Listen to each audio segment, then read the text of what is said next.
अस्सलाम वालेकुम स्टूडेंट। आज जो हम डिटेल से पढ़ रहे हैं वो रैम और रोम के मुतालिक है। पहले हमने जनरल पढ़ा था, जिसकी फर्दर सब टाइप को डिस्कस करेंगे और उनका यूज़ को बताएंगे कि कहाँ कहाँ पे कौन कौन से यूज़ हो रहे हैं और इनका क्या पर्पज़ है। सबसे पहले आपको लास्ट लेक्चर में मैंने बताया था कि मेमोरी कंप्यूटर को डाटा को स्टोर करने और इंस्ट्रक्शन को स्टोर करने के लिए आपको मेमोरी चाहिए होती है। वो मेमोरी आर्जी तौर पे भी डाटा स्टोर कर सकती है, जबकि वो परमानेंटली तौर पे भी डाटा को स्टोर कर सकती है। आगे फिर फर्दर हमने टाइप्स देखी थी, कुछ प्राइमरी मेमोरीज हैं और कुछ सेकेंडरी मेमोरीज हैं। डाटा और इंस्ट्रक्शन जितनी भी स्टोर होती है वो मेमोरी एड्रेस पे स्टोर होती है। जो प्रोसेसिंग के लिए जाती है वो कहाँ पे आती है? पहले मेमोरी एड्रेस पे। The speed with which these memory addresses can be accessed determine the cost of the memory। जितनी ज़्यादा स्पीड होगी डाटा को एक्सेस करने की, उतनी ही मेमोरी की कॉस्ट होगी। Faster speed, higher price. ठीक है। Computer memory can be said to be organized in hierarchical ways. Hierarchical ways में है, प्राइमरी मेमोरी है, सेकेंडरी मेमोरी है, कैशे जो है उसको भी मेमोरी ही कंसीडर किया जाता है। ये इंटरमीडिएट मेमोरी है, किसके दरमियान? सीपीयू के और मेन मेमोरी के दरमियान। ठीक है। प्राइमरी मेमोरी जो है is that a processor or computer access first or directly. Primary memory ऐसी मेमोरी होती है जिसको प्रोसेसर या कंप्यूटर जो है फर्स्टली एक्सेस करता है या इसको डायरेक्टली एक्सेस करता है। जितने भी प्रोसेस हैं वो एग्जीक्यूशन के लिए जाते हैं, वो पहले मेमोरी लोकेशन में आते हैं, फिर मेमोरी लोकेशन से उसको एक्सेस करके सीपीयू के पास वो जाते हैं। तो प्राइमरी मेमोरी जो होती है इसको प्राइमरी स्टोरेज या मेन मेमोरी भी कहा जाता है। ठीक है। As soon as a computer start primary memory load the running application. पहले रनिंग एप्लीकेशन लोड करती है और फिर उसके बाद ऑपरेटिंग सिस्टम लोड होता है, फिर इंटरफेस आता है और उसके बाद वो सॉफ्टवेयर जो इंस्टॉल होते हैं वो सामने शो होते हैं। Program application that is opened in primary memory interact with the system processor to perform all application tasks। जितने भी इस जो सिस्टम के साथ इंटरेक्ट करते हैं वो सारे प्रोग्राम किस में होते हैं? प्राइमरी मेमोरी में। प्राइमरी मेमोरी दो तरह की है, वो हम पहले भी पढ़ चुके हैं। आज ज़रा ज़्यादा डिटेल से इसको देख लेते हैं। रैम है, RAM referred as main memory या प्राइमरी मेमोरी और सिस्टम मेमोरी, और इसको रैंडम एक्सेस मेमोरी भी कहा जाता है या इसको डायरेक्ट मेमोरी एक्सेस भी मेमोरी भी कहा जाता है। Random access memory, main memory, primary memory. खाली मेमोरी जो है वो वर्ड किसके लिए यूज़ होता है? वो रैम के लिए यूज़ होता है। इस तरह की मेमोरी होती है, इस तरह की मेमोरी होती है, उस पर अटैच होती है। हाँ जी। ये इस तरह की मेमोरी होती है और नीचे से ये यहाँ से ये इसके ये मदरबोर्ड के ज़रिए अटैच होती है। ये इसके ब्लॉक्स होते हैं जिसमें वो डाटा स्टोर करता है, चिप की शक्ल में होती है। ठीक है। और डाटा इसलिए कहीं पे भी किसी भी जगह पे इसको एक्सेस किया जा सकता है, इसलिए इसको इसलिए इसको प्राइमरी मेमोरी या डायरेक्ट एक्सेस मेमोरी भी कहा जाता है। रैम की कैरेक्टरिस्टिक्स क्या होती हैं? ये सेमीकंडक्टर है, सेमीकंडक्टर मेमोरी है। इसको मेन मेमोरी भी कहा जाता है। ये वॉलेटाइल मेमोरी है। वॉलेटाइल के बारे में मैंने लास्ट टाइम भी बताया था। वॉलेटाइल मेमोरी क्या होती हैं? ऐसी मेमोरी होती हैं जिनमें डाटा जो है जब तक पावर मिलती रहेगी डाटा स्टोर रहेगा, वरना क्या हो जाएगा? डाटा लॉस हो जाएगा। जब भी स्विच ऑफ होगी इसके अंदर से डाटा जो है वो ख़त्म हो जाएगा। ये working memory of the computer भी इसको कहा जाता है। ये सेकेंडरी मेमोरी के मुकाबले में फास्ट होती है। प्राइमरी मेमोरी के बगैर कंप्यूटर जो है वो रन नहीं होता। इस प्राइमरी मेमोरी में इसमें कौन कौन से फंक्शन होते हैं? बूटिंग का फंक्शन जो होता है वो होता है boot parts of the operating system deliver और लोडेड इनटू मेमोरी। सबसे पहले वो मेमोरी में आता है, उसके बाद सीपीयू उनको इंस्ट्रक्शन को फास्टली एग्जीक्यूट करता है और बूटिंग का प्रोसेस जो है वो एग्जीक्यूट हो जाता है। ऑपरेटिंग सिस्टम लोड होता है। इच प्रोग्राम यू ओपन, जो भी ओपन करोगे वो सबसे पहले, जैसे आपने पेज व्यू करने के लिए वो सबसे पहले मेमोरी में आता है, फिर उसके बाद सीपीयू जो है उसको ओपन करके सामने स्क्रीन पे दिखाएगा। इसके अंदर बहुत सारे प्रोग्राम होते हैं, तो स्वैप करता रहता है डाटा उनके उन प्रोग्राम्स के दरमियान। फॉर एग्जांपल मैं दो प्रोग्राम यूज़ कर रही हूँ। मैं ये रिकॉर्डिंग वाला भी कर रही हूँ और मैं पावर पॉइंट स्लाइड्स भी मैंने ओपन की हुई हैं। साथ के साथ मैं आपको इंस्ट्रक्ट भी कर रही हूँ। मेरा आप मेरा माइक जो है वो भी वर्क कर रहा है, तो ये 3-4 प्रोग्राम तो इस टाइम भी रन हो रहे होंगे। तो जब मैं क्लिक करती हूँ पावर पॉइंट स्लाइड पे, तो डाटा जो है वो पावर पॉइंट वाला ओपन हो जाता है। जब मैं बोलती हूँ तो इस पे स्पीकर पे सॉरी माइक पे चला जाता है, और रिकॉर्डिंग तो वैसे भी साथ के साथ हो रही है। तो इस दरमियान में ये स्वैप होता रहता है, डाटा एक आता है दूसरा चला जाता है, इस तरीके से ये काम करता है।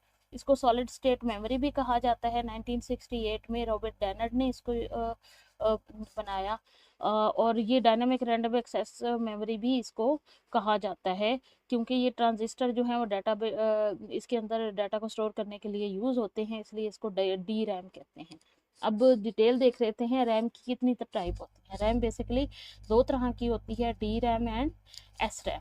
DRAM stands for Dynamic Random Access Memory. SRAM stands for Static Random Access Memory. Dynamic Random Access Memory क्या होती है? Store each bit of data in a separate capacitor. Her data जो है वो सेपरेट कैपेसिटर में store होता है एक इंटीग्रेटेड सर्किट में। कैपेसिटर जो है वो चार्ज होता है या डिस्चार्ज होता है। चार्ज होगा तो यानी उसकी दो स्टेट होती हैं, या ज़ीरो होता है या वन। चार्ज जब तक होता रहेगा तब तक वो वन रहेगा, जब चार्ज नहीं होगा तो वो ज़ीरो रहेगा। इस दौरान में उसको डाटा को चार्जिंग जो है मुसलसल होती रहती है, तो उसके सिग्नल जो है आहिस्ता आहिस्ता वीक होना शुरू हो जाते हैं। वीक होना शुरू हो जाते हैं तो उसको क्या करता है, बार बार उन चार्ज को रिफ्रेश करता है। चार्ज को जब रिफ्रेश करेगा तो वो यानी कि जो डी रैम है वो बार बार क्या होती है, रिफ्रेश होती है। रिफ्रेश होने के दौरान में उसके अंदर से ना डाटा एक्सेस किया जा सकता है ना डाटा यूज़ किया जा सकता है, जब तक वो रिफ्रेश नहीं होगा तब तक, क्योंकि इसको पावर मिलती रहेगी तो ये वर्क करेगा। जैसे ही पावर का सिग्नल थोड़े लो होना शुरू होंगे, ये खुद को क्या करेगा, रिफ्रेश करेगा, ताकि डाटा उसके अंदर लॉस ना हो। तो जो डी रैम होती है उसमें एक पहली चीज़ ये है कि ये खुद को रिफ्रेश करती है। रिफ्रेश करने के दौरान में ये यूजेबल नहीं होती, यानी इसकी स्पीड जो है वो क्या हो जाती है, थोड़ी सी कम हो जाती है। स्पीड जो है वो कम हो जाती है क्योंकि वो एक्सेसिबल नहीं रहता, तो प्रोसेसिंग में ज़्यादा टाइम लग जाता है। ये इसकी करेक्टरिस्टिक्स देखते जाओ, ठीक है। लेकिन ये क्या होती है, सस्ती होती है इसको, और लेकिन रिफ़्रेश करने के लिए उसकी स्पीड पे, रिफ़्रेश की वजह से इसकी स्पीड पे असर पड़ता है। नेक्स्ट वन है स्टैटिक रैंडम एक्सेस मेमोरी, जिसको स्टैटिक रैम या एस रैम भी कहा जाता है। एस रैम ये सेमी कंडक्टर मेमोरी है, लेकिन ये फ्लिप फ्लॉप बेस पे मुश्तमिल होती है। ये हर बिट को फ्लिप फ्लॉप के फॉर्म में, चार्ज फॉर्म में नहीं करती बल्कि फ्लिप फ्लॉप के फॉर्म में करती है। ये भी वॉलेटाइल होती है। conventional sense data is eventually lost when the memory is not powered. Data इसमें से लॉस हो सकता है। स्टैटिक डिफ्रेंशिएट करता है एस रैम और डी रैम के दरमियान। उसमें मैंने कहा कि वो बार बार खुद को रिफ्रेश करता है, इसमें रिफ्रेश करने की ज़रूरत नहीं पेश आती। इसमें वो डाटा होता है सारा जो बार बार इस्तेमाल हो रहा होता है। हाँ, पहली दफ़ा में डाटा जो है सीपीयू कहाँ से उठाएगा, पहली दफ़ा वो डाटा उठाएगा डी रैम से, लेकिन और उसकी एक कॉपी जो है वो एस रैम में भी सेव कर देगा। एस रैम में सेव कर देगा तो एस रैम जो है चूँकि बार बार रिफ्रेश नहीं होती से उस, और जो डाटा बार बार इस्तेमाल हो रहा है, अभी हमारा जो डाटा हम रिकॉर्डिंग कर रहे हैं ये तीनों सॉफ्टवेयर हैं, एस रैम में भी इनकी कॉपी पड़ी होगी। सीपीयू को डायरेक्ट रैम में जाके या डायनामिक रैंडम एक्सेस मेमोरी में जाके उठाने की ज़रूरत पेश नहीं आएगी। तो एस रैम क्या है, एक तो रिफ्रेश नहीं होती, दूसरा सीपीयू के ज़्यादा नज़दीक होती है और उसके साथ एक्सेसिबल होती है। SRAM is faster and more expensive than DRAM. It is typically used for CPU cache. Cache memory के लिए इस्तेमाल होती है। DRAM is used for computer में मेमोरी, मेन मेमोरी। यानी ये बेसिकली दो टेक्निक है, एक DRAM की टेक्निक है और एक SRAM की। DRAM की टेक्निक पे मेन मेमोरी बनी है और SRAM की टेक्निक पे कैश मेमोरी बनी है। जो डी रैम है वो रिफ़्रेश होती है और जिसकी वजह से स्लो होती है इसकी स्पीड, क्योंकि उस टाइम वो जब रिफ़्रेश कर रही होती है तो डाटा यूजेबल नहीं होता। जबकि जो एस रैम है वो खुद को रिफ़्रेश नहीं करती, बार बार रिफ़्रेश करने की ज़रूरत पेश नहीं आती, जिसकी वजह से इसकी स्पीड जो है वो फास्ट है, इसलिए ये महंगी भी है। इसकी कैपेसिटी जो होती है एस रैम की, यानी कैश मेमोरी की जो कैपेसिटी है, वो साइज़ भी इसका छोटा होता है डी रैम के मुकाबले में, लेकिन स्पीड इसकी ज़्यादा होती है और ये CPU के ज़्यादा नज़दीक होती है। उसके बाद एक और मेमोरी है S D RAM. S D RAM यानी सिंगल डाटा रैम और synchronous D RAM. It is a type of memory that synchronize itself with the computer system clock. ये खुद को कंप्यूटर की एसडी रैम, जो इसको एसडी आर कहते हैं, तो सिस्टम क्लॉक के साथ ये खुद को करती है। और सिंक्रोनाइजेशन अलाउ होती है, सिस्टम क्लॉक जैसे ही एग्जीक्यूट होता है ये भी साथ के साथ क्या करती है, स्पीड देन इसकी स्पीड मेमोरी प्रीवियस मेमोरी के मुकाबले में सबसे ज़्यादा है। इसकी जो बस साइकिल है ये 133 मेगाहर्ट्ज़ है, 1993 में ये बनाई गई है। और ये इसकी एस डी रैम की जो है पिक्चर जो है वो की है। It was one of the first memory architecture to support synchronous memory architecture जो synchronous memory architecture को support करती है उसको कहते हैं SD RAM। Single data rate means that can transfer one machine word 16 bit से एक क्लॉक साइकिल के दरमियान इतनी जो है वो डाटा जो है वो ट्रांसफ़र करती है। Common SDR memory standard include PC100, PC133 और ये इसकी स्पीड्स है। ठीक है, उसके बाद DDR है, पहले SDR थी अब DDR है। डबल डाटा रेट जो है 1996 में हुई। DDR जो है वो 2 से रिप्लेस हुई। DDR utilize both rising and falling edge of the system clock, potentially doubling the speed of the memory. Speed की इसकी मेमोरी स्पीड जो है वो ज़्यादा होती है। वीडियो कार्ड्स वगैरह पे ये होती है। DDR improved SDR design, SDR design का इम्प्रूव्ड वर्जन है। ठीक है, प्रोवाइडिंग परफॉर्मेंस भी बढ़ जाती है ट्रेडिशनल आर्किटेक्चर के मुकाबले में। Marketing processor DDR memory clocks have always been protect to speed twice original से ज़्यादा इसकी स्पीड होती है। For example common memory standard DDR 200 है, DDR 266 है, DDR 3 स्टैंडर्ड है, DDR 400 है। इसी तरह इनकी स्पीड जो है DDR 200 की 100 मेगाहर्ट्ज़ है, ये 133, 166 और 200 मेगाहर्ट्ज़ है। ये इसकी एग्जांपल्स आपने दी। उसके बाद RD रैम है। RD रैम यानी Rambus dynamic random access memory 1999 में डेवलप की गई। 1.6 GB of the theoretical memory bandwidth, और ये इम्प्रूव्ड एक्सेस भी इसकी इम्प्रूव्ड है। इंटेल जो है with Rambus expired in 2001, Intel shifted to focus primary DDR। Rambus को उसने यूज़ करना छोड़ दिया और उसने जो है दोबारा DDR पे आ गई है। फिर DDR2 टेक्नोलॉजी आई, डबल डाटा रेट 2। ये 2003 में रिलीज़ हुई। इसकी स्पीड जो है ऑपरेटिंग सिस्टम इसके मुकाबले में बैंडविड्थ इसकी ज़्यादा होती है। और इसके अलावा ड्यूअल आर्किटेक्चर के लिए, ये कोर टू ड्यूअल कोर इस तरह के आर्किटेक्चर के लिए। उसके बाद DDR3 आई 2007 में। DDR3 चिप हैज़ बस क्लॉक स्पीड, बस क्लॉक की स्पीड जितनी इसकी स्पीड है, यानी जो बस की क्लॉक की स्पीड होती है, क्लॉक के बारे में मैंने बताया था लास्ट लेक्चर में। तो इसका साइज़ जो है 1 से लेकर 24 GB तक होता है। DDR3 RAM sticks desktop computer have 240 pins के साथ ये डेस्कटॉप कंप्यूटर में और लैपटॉप में 204 पिन के साथ ये अटैच होती है। DDR4 जो है 14 में रिलीज हुई है। ब्लॉस इसकी एज बस clock speed that range from 800 से 1600 के दरमियान जिनकी बस की स्पीड होती है बस क्लॉक की, उसको उतनी मेगाहर्ट्ज़ है। और इसकी स्टोरेज कैपेसिटी 4 GB से लेकर 128 GB तक है। डिम पर dim dual in line memory module. DDR efficient है, 102 वाट का बिजली लेती है। उसके अलावा इस 105 के मुकाबले में, DDR3 के मुकाबले में ये इलेक्ट्रिसिटी कंज्यूम भी कम से कम करती है। ये DDR की जो DDR1 है, फिर DDR2 है, फिर DDR3 है। तो ये इसकी एग्जांपल है। ये इनके दरमियान आप अगर कोई देखते हो SD रैम कौन सी है वो आपको पता चल जाना चाहिए।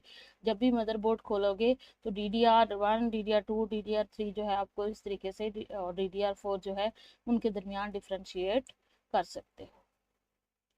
तो अभी हमने देखा कि रैम की तमाम टेक्निक्स टेक्नोलॉजीज जो बनाई गई हैं, बेसिकली SROM और DROM है। फिर उसके बाद SD-ROM आया, फिर उसके बाद रैम्बस जो है वो आर्किटेक्चर आया, फिर SDR आया, DDR आया, और फिर DDR के वर्जन आए। अब नेक्स्ट वन है रोम टेक्नोलॉजी जो है रीड ओनली मेमोरी। मैंने इसके बारे में पहले भी बताया था कि ये नॉन वोलेटाइल मेमोरी है जो कि कंप्यूटर हाँ, डाटा को परमानेंटली स्टोर करती है।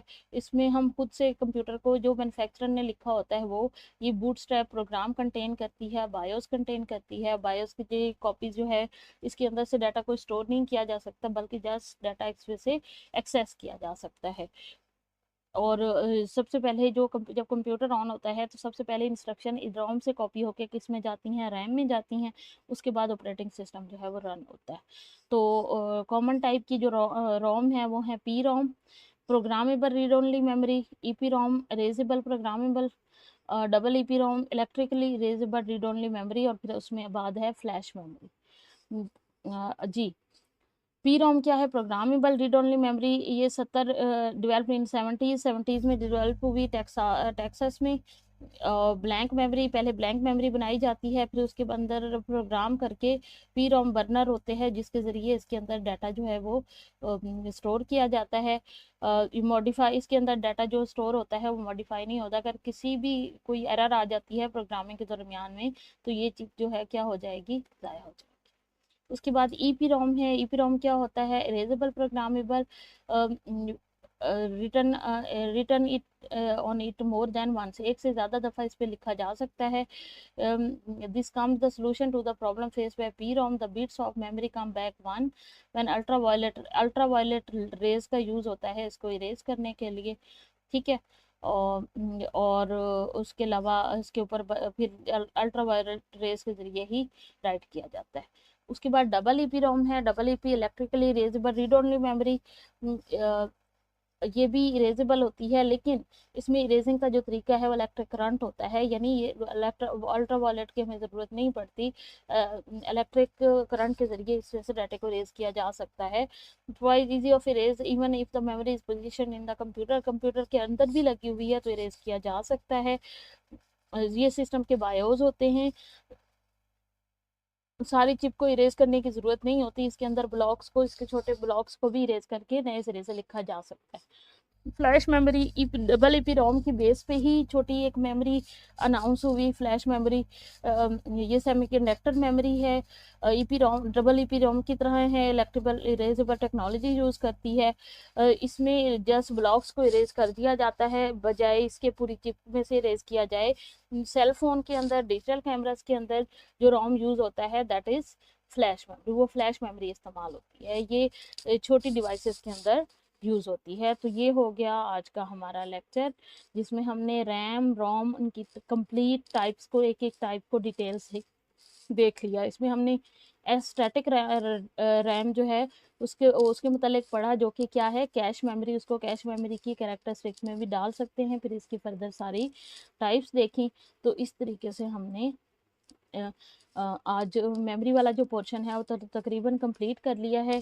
इसमें एक और कंसेप्ट है वर्चुअल मेमोरी का, वो वर्चुअल मेमोरी भी इंशाल्लाह मैं आप लोगों को बहुत जल्द बता